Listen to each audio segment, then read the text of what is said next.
এত সুন্দর প্যান্ডেল শুরু করে দিয়েছে করা, খুব সুন্দর, এতটা বড় স্পেস, দারুণ লাগছে। এদিকে পূজা মেকআপ করছে, সুন্দরভাবে রেডি হচ্ছে। এই শুরু হয়ে গেল আমাদের জলশাস্ত্রে যাওয়ার প্রোগ্রাম।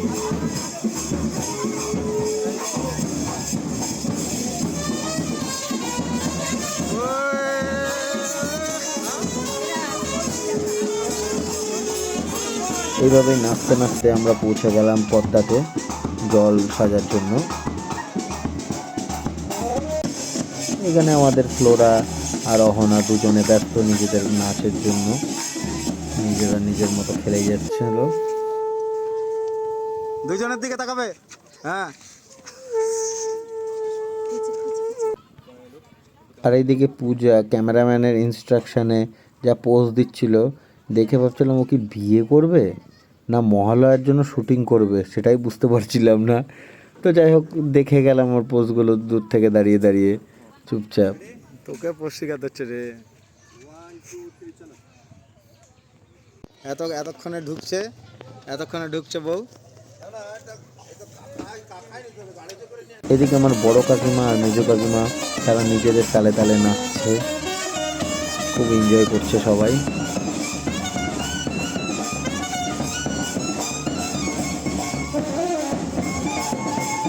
আর একটু সন্ধ্যা হতে না হতেই দেখছি প্যান্ডেলে অলরেডি লোক জমা হয়ে গেছে, খুব সুন্দর লাগছে দেখতে।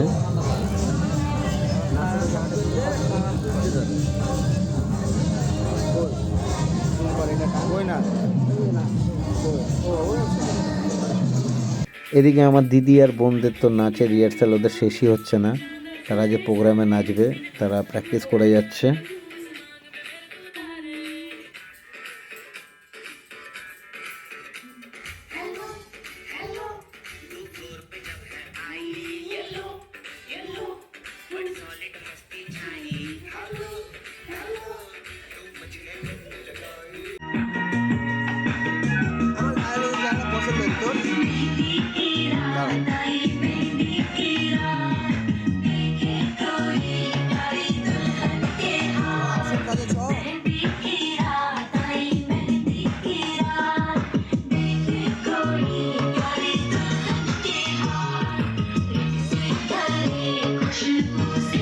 আর আমাদের গ্রামের বাড়িতে কোনো দোকান থেকে মিষ্টি কেনা হয় না, নিজের বাড়িতেই বানানো হয় বিয়ের আগের দিন রাত্রে।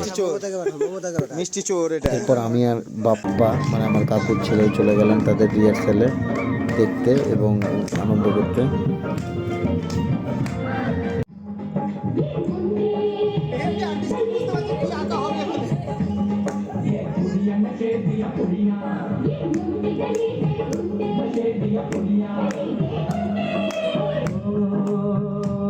আমার এই ফার্স্ট টাইম দেখা যায় বিয়ের আগের দিন এত ভিড় হতে পারে একটা প্যান্ডেলে, এটা আমি কোনো কল্পনা করতে পারিনি।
সত্যি কথা বলতে এদের নাচগুলো এতটাই বোরিং হচ্ছিল, তো আমরা আর সহ্য করতে না পারে আমরাই ময়দানে নেমে গেলাম।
আজকে পিঠা আর আমার মেয়ে পেখম দুজন বাড়িতে ছিল, তারা বিয়ে বাড়িতে আসতে পারেনি যেহেতু বাচ্চাটার 2 মাস বয়স হবে, তো ওরাও বাড়িতে এনজয় করছিল আমাদের ভিডিও দেখে দেখে।